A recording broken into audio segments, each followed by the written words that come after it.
Well, hello. Good to see everyone out there today. Uh, have a Bible verse I'd like to read and go into a little bit of discussion about grammar.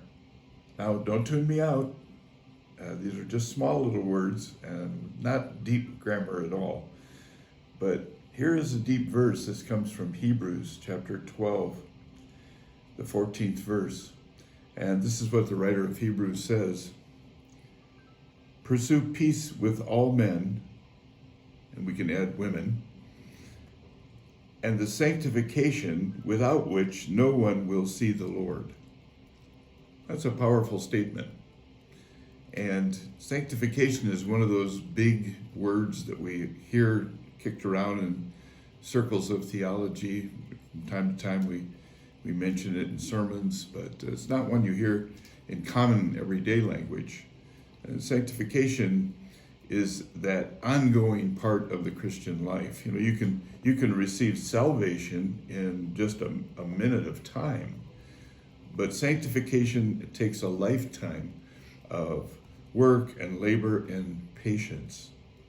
Now, the good news is it's a work of faith, not our work. We don't do the work, the faith does the work for us. And it's a labor of love, and it's the love of God in us that brings us to that. And of course, patience is that hope, that gift that God gives us.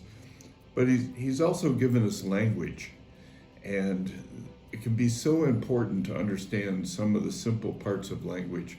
And as some of you know who've been in my Bible studies, I'm just absolutely fascinated with prepositions.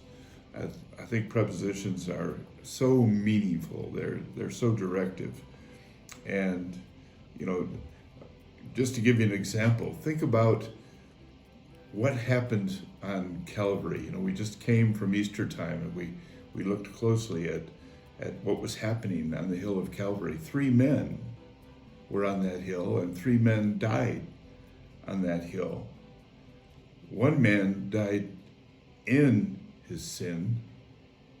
1 died to his sin. And the other died for sin.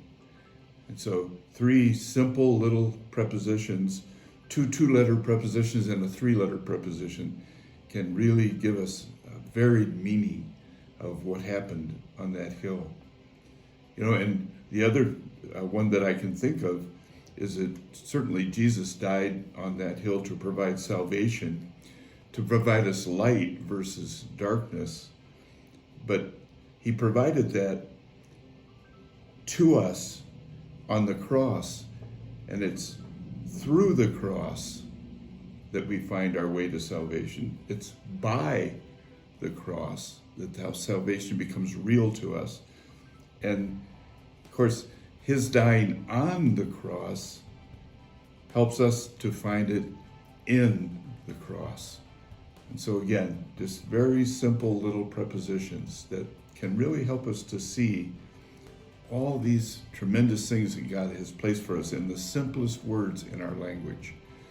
And so I hope this little discussion about prepositions and the importance of sanctification and salvation is meaningful to you. And I hope to see you very soon. God bless.